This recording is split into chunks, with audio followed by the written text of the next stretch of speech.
రావు. దేవుని ప్రత్యక్షత రాదు, దేవుని దీవెన రాదు. అప్పుడు ఈ రాజు ఏమంటాడు, అబ్బాయి రాదా, మీరు గొప్పవారే, మీరు జ్ఞానవంతులే అన్ని చెప్పుతున్నారు, మరి మీరు వెళ్ళి ఆ శిశువును చూసి ఎక్కడ ఏ ఊళ్ళో ఉన్నాడో ఆ శిశువును చూసి మొక్కి సంతోషపడి మనసు నింపుకొని మళ్ళీ నా వద్దకు వచ్చి నాకు చెప్పి ఉండి. ఈ మాట చెప్పిండు రాజు. అంటే నేను కూడా మీరు చెప్పిన దాన్ని బట్టి నేను ఆయన వద్దకు వెళ్ళి అతన్ని పూజిస్తాను, వేడుకుంటాను, నేను మీలాగా మొక్కుతాను. మీరు ఎక్కడి నుంచో వచ్చారు. తూర్పు దేశం అంటే మన ఇండియా దేశం. కొన్ని వందల మైళ్ళు నడిచారు ఎప్పటి నుంచో ఈ ఒడ్డుల మీద. అప్పుడు జీపులు కాదు, కార్లు కాదు, మీద మోటార్లు కావు. కొన్ని రోజు రాత్రి పగలు పెద్ద పెద్ద నదులు కాలువలు దాటుకుంటూ వచ్చారు, అడవులు దాటుకుంటూ వచ్చారు ఈ రాజు వద్దకు. మీరు చూసి మళ్ళీ నా వద్దకు రండి, నేను మీ తర్వాత అతడి వద్దకు వెళ్ళి అతన్ని నేను కూడా పూజిస్తాను, నేను కూడా ఆరాధిస్తానని చెప్పి అనుకున్నాను.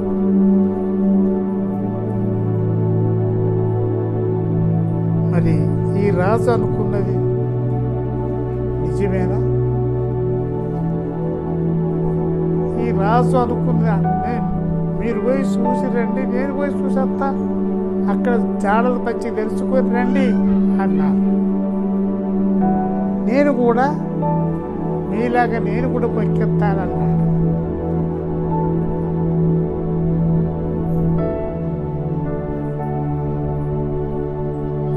ఈ రాజుకి ఎవరంటే ఇష్టం లేదమ్మా? నా తర్వాత వేరొక రాజు పుట్టకూడదు. యూదుల రాజు అంటోడు అంటే యేసుప్రభు అంటోడు పుట్టకూడదు. మరి పుట్టిడు, రాజు ఏం చేయాలమ్మా?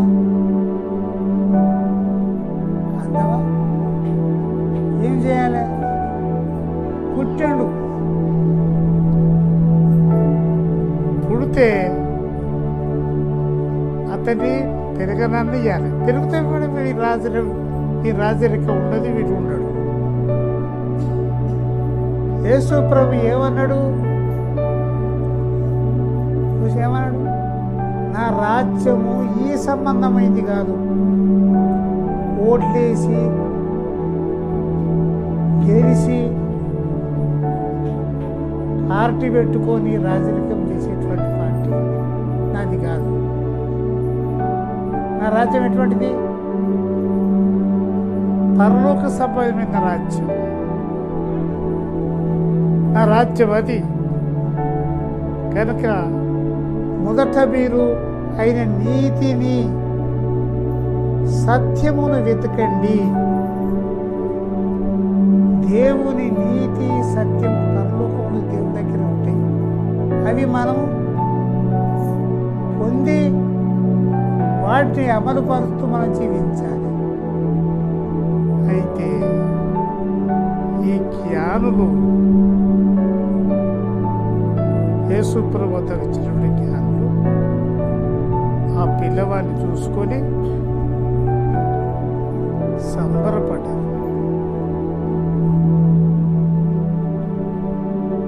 కొద్ది రోజుల పిల్లవాడే, కొన్ని రోజులైనది. ఆ రోజుల పిల్లవాడిని చూసి సంబరపడ్డారంటే దేన్ని చూసి సంబరపడ్డారు నాన్న?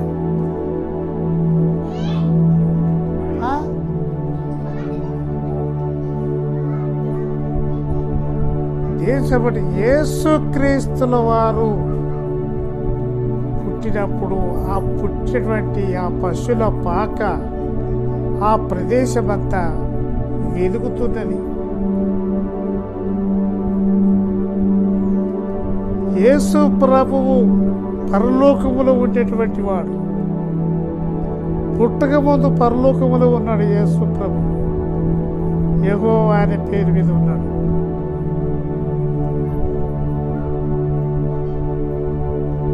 కనుక ఆ యేసు ప్రభు దగ్గర ఈ సూర్యుడు ఉన్నాడా?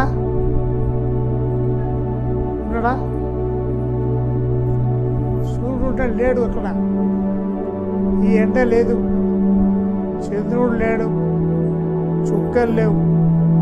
ఆ దేవుడే అఖండమైనటువంటి వెలుగుతోని వెలుగుతున్నాడు, మహిమతో ఉన్నాడు, వెలుగుతున్నాడు. ఆ వెలుగు ఎవరు కూడా చూడచాలు, మనము కూడా చూడచాలు. కనుక అటువంటి వెలుగైన దేవుడు, ఆ దేవుడు జ్యోతిర్మయుడు, ఆ దేవుడు అగ్గిలాంటి వాడు, ఆ దేవుడు ఆయన మహిమతో ఉన్నటువంటి వాడు. కనుక ఈ మహిమను జ్ఞానులు చూసి, ఆ వెలుగును చూసి సంబరపడరు. అందరూ ఒంటెలు దిగి మోకరించి 2 చేతులు జోడించారు. ఎంతమందికి అల్లయ్యా?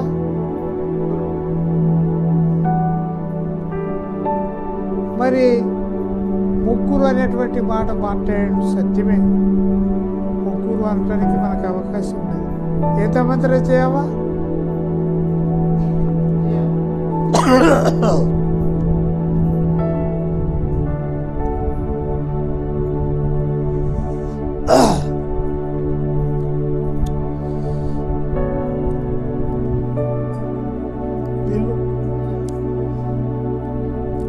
స్వరపడింది ఒక ముక్క దాదా.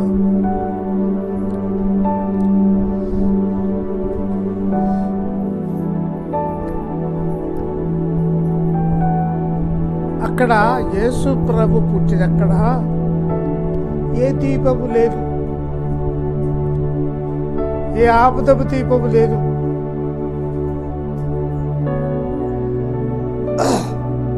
ఆడ దీపం పెట్టోడు కూడా లేడు. అది పశువుల పాక. అంటే పశువులు కట్టి వేసుకున్నటువంటి దొడ్డి. ఆమె నిండు గర్భిణి, ఆ మరియమ్మ అంటే ఆమెకు నొప్పులు వస్తుంది. అది చీకటి ప్రాంతం. యోసేపు మాత్రం ఉన్నాడు.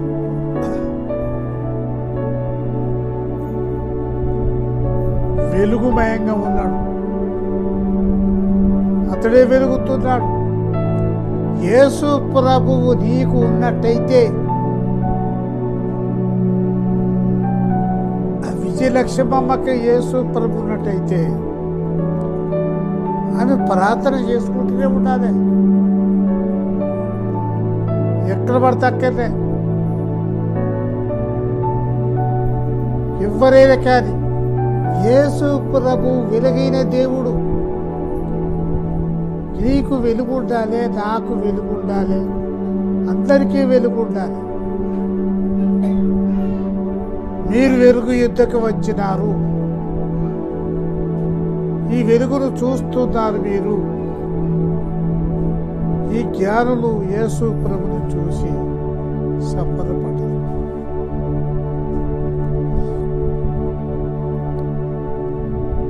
మరి యేసు ప్రభు వద్దకు వచ్చినప్పుడు వారు ఉట్టిగా వచ్చిర్రా? ఉట్టిగా వచ్చిర్రా? దేవపదమా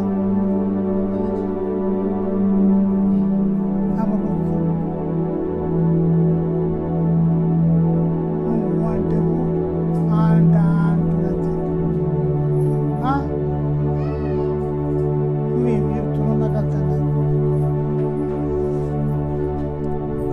జ్ఞానవంతులు, దర్శనములు గలవారు, జరగబోయేది తెలిసినటువంటి వారు, వాళ్ళ జ్ఞానులు. యేసు ప్రభు వద్దకు వచ్చినప్పుడు కొన్ని రోజులు నడిచి వచ్చారు. యేసు ప్రభు వచ్చినప్పుడు ఉత్తగా రాలే. ఏమి తెచ్చారమ్మా? ఇప్పుడు ముగ్గురు అన్నాడు మా బాబు, ముగ్గురు వచ్చినాడు. ఈ ముగ్గురు అనే మాట అన్న లేదు బైబిల్ అంతా వెతుకు. కానుకలు మాత్రం ఉన్నాయి 3, కానీ వ్యక్తులు వచ్చిన 2 వచ్చారు. కానీ ముగ్గురు అన్నటువంటి వాక్యం లేదు. ఇప్పుడే బైబిల్ అంతా చదువుకో, ఆ అధ్యాయం ఎక్కడ కూడా యేసు ప్రభు దగ్గరకు ముగ్గురు వచ్చినట్టుగా లేదు. కానీ మనం అనుకుంటున్నాం 3 తీర్ల కానుకలు వచ్చాయి, ముగ్గురు ఉండాలి, ఇంకో వ్యక్తి కూడా ఉండాలి. కానీ ఆ వ్యక్తి కనబడతలేడు. ఇద్దరైతే పక్క.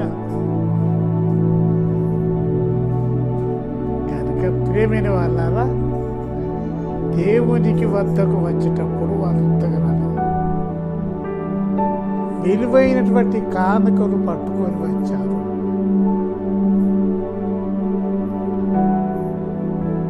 మరి మనము కూడా విలువైన కానుకలు పట్టుకొని పోదామా?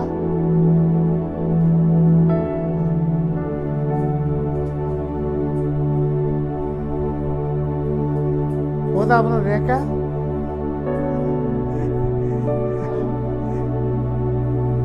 ఇక్కడ రాకుండా కానీ రాత్రి కన్నా వెళ్తుంది. రాలి మనం కూడా వెళ్తాం, మన బంధువులు వెళ్తాం. ఎప్పుడే కానీ ఒక బాలింతను, ఒక చంటి పిల్ల తల్లి వద్దకు వెళ్ళినట్టయితే ఉట్టిగా వెళ్ళకూడదు. ఏదో నీకు దోషి తీసుకుని పోవాలి.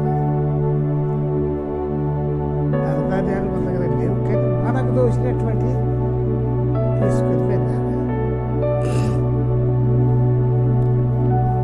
ఎవరు కూడా బయటకు పోకూడదమ్మా, ఎవరు బయటకు పోకూడదు. చీర ఇప్పుడు విడ్డాదు, చీర విట్టేసే సమయం గది కాదు. అందుకే నీ దయ్యముని నిన్ను పోతలేదు, దయ్యం నిన్ను విడిచిపెడతలేదు. అది విననియేది, అది పడనియేది, అది ఎప్పుడు కూర్చుతూనే ఉంటుంది, తల మీద కూర్చున్నది. ఈ ఒక దయ్యం ఉన్నది ఒక ఆయన దగ్గర, నేను మింగుతా అగో నువ్వు ప్రార్థన చేస్తున్న నాకు ప్రార్థన రాదా, నీకు మింగుతా అంటుందట. ఎప్పుడు మింగుతా అంటుందట. నన్ను మింగుతావు నా వేస్తున్నాడు, నాకు కూడా వేస్తున్నాడు, నేను మింగుతా, నువ్వు నన్ను ఏం చేస్తావు అంటుందట. రాత్రి పగలు సతాయిస్తుంది. ఆ రాత్రి తను నిద్రపోక నువ్వు ప్రార్థన చేసేది ఉంటే యేసు రక్తమే చేయవు, యేసు రక్తమే చేయవని నువ్వు దేవుని మొదలుపెట్టేది ఉండే. రాత్రి నిద్రపోకూడదు. యేసు నామమున దయ్యమా, భూతమా, చేతబడి ఇంటున్న దయ్యమా, బయట నుంచి వచ్చే దయ్యమా, నా సెల్లింటుంటున్న దయ్యమా, నా అక్క ఉన్న ఇంట దయ్యమా, వెళ్ళిపో అని నీవు బాగా దేవుణ్ణి తలంచుకుంటూ ఎల్లగొట్టేది. ఎల్లగొట్ట రాదా, ఇది పోదా. అయితే మీరు ఎప్పుడే కానీ ఒక గర్భిణీ స్త్రీ దగ్గరికి వెళ్ళేటప్పుడు కూడా ఉత్తకపోకూడదు. ఏదో పాటో పాలకో తీసుకొని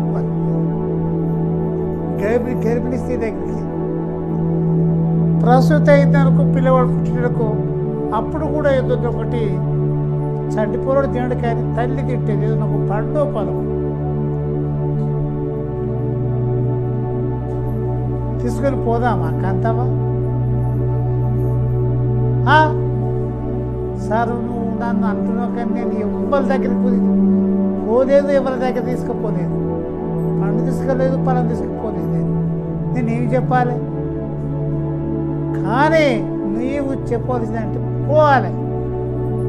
గర్భిణీ స్త్రీ దగ్గరికి పోయినప్పుడు చూస్తానికి పోయినప్పుడు కూడా ఉత్తకపోకూడదు. నీళ్ళేటప్పుడు అయినప్పుడు కూడా ఉత్తకపోకూడదు. ఇంకోడు రోగంతో ఉన్నప్పుడు, పేషెంట్గా ఉన్నప్పుడు, ఆసుపత్రిలో ఉండడం, ఇంటికి అడుగుతాం. ఏం తీసుకుపోవాలి? పండు పదము. మరి కొంతమందికి పండే కోసం చెట్టు ఉన్నాయా? సేపు చెట్టు.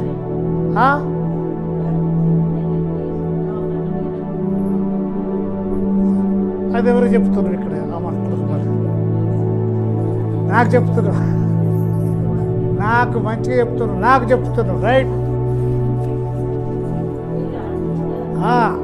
ఇది ఇక్కడ ఈ యేసు ప్రవక్తకు వాళ్ళు కారకలు తెచ్చారు. వాళ్ళు మోకరించి శాస్త్రంగా భూమికి మోకరించి, భూమి నాకి మోకరించి ఈ కారకలు తీశారు. ఒక ఏం తెచ్చాడు? బంగారం తెచ్చాడు. బంగారం ముక్క తీసుకొని ఓ బరిలో పెట్టి బంగారం పట్టుకొచ్చాడు. అంటే బంగారం దేని గుర్తు? మరి బంగారము ఇది విలువైన బంగారం కనుక ఈ వ్యక్తి కూడా విలువైన వ్యక్తి. ఈ పుట్టే పిల్లవాడు రాజులకు రాజు, దేవతలకు దేవుడు, మహా గొప్ప నాయకుడు అని చెప్పి బంగారం చెప్తుంది. ఇంకేం తెచ్చాడు? సాంబ్రాణి. ఈ సాంబ్రాణి అనే మాట నేను వినలేదు. ఈ సాంబ్రాణి అంటే ఏంటిదిరా విజయక్క? ఇది తెలుతలేవు చెప్పు, లేకపోతే నాకు తెలుతలేదు. సాంబ్రాణి అంటే మేకేంద్రా కొంచెం లైన్లో పడింది బిడ్డ. చదువుకున్న అమ్మాయి, టీచర్ అమ్మ కదా. సాంబార్ అంటే ఊదు ఊదు ఊదు ఒకేసి కుక్కిలో మైసాక్షి ఉంటాయా? ఆ గవ్వే పొగేసేటువంటిది. అంటే ఇది ప్రార్థనకు గుర్తు. పొగెత్తే పొగ ఇట్లా ఇట్లా ఇట్లా ఇట్లా ఇట్లా ఇట్లా మీదకి పోతా ఉంటుంది.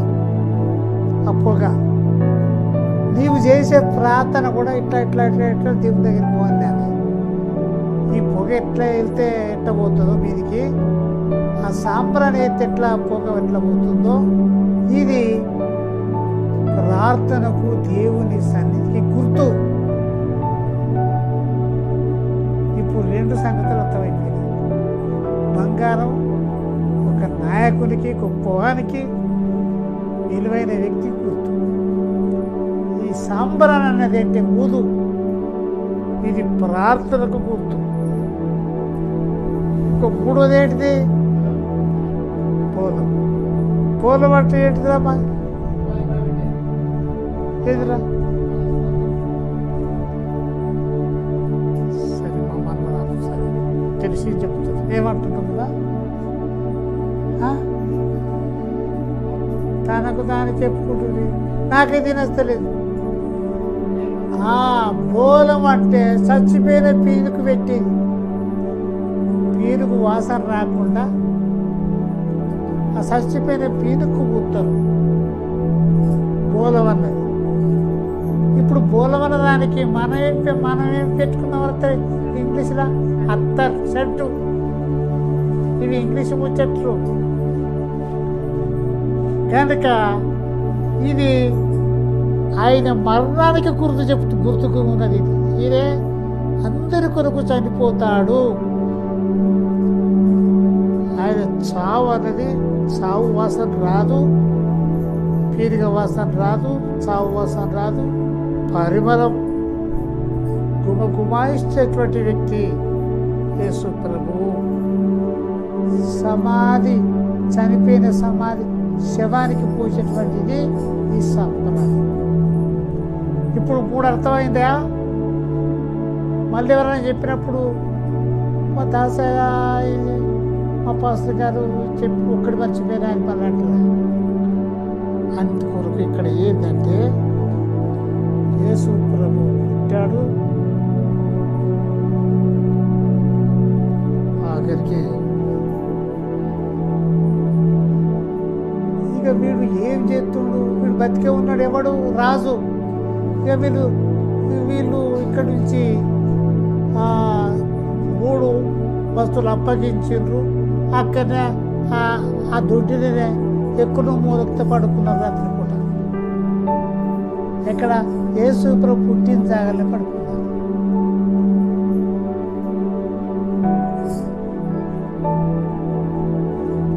నేను ఏమి చెప్తున్నామ్మా,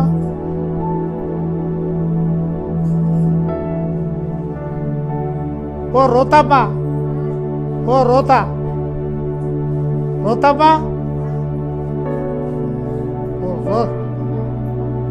రోత రోతే రోత, నీకు మంచి పేరు పెడితే నీకు మనసు పడితే రోతే. ఇప్పుడు ఏమి చెప్తున్నా నేను, ఏంటది?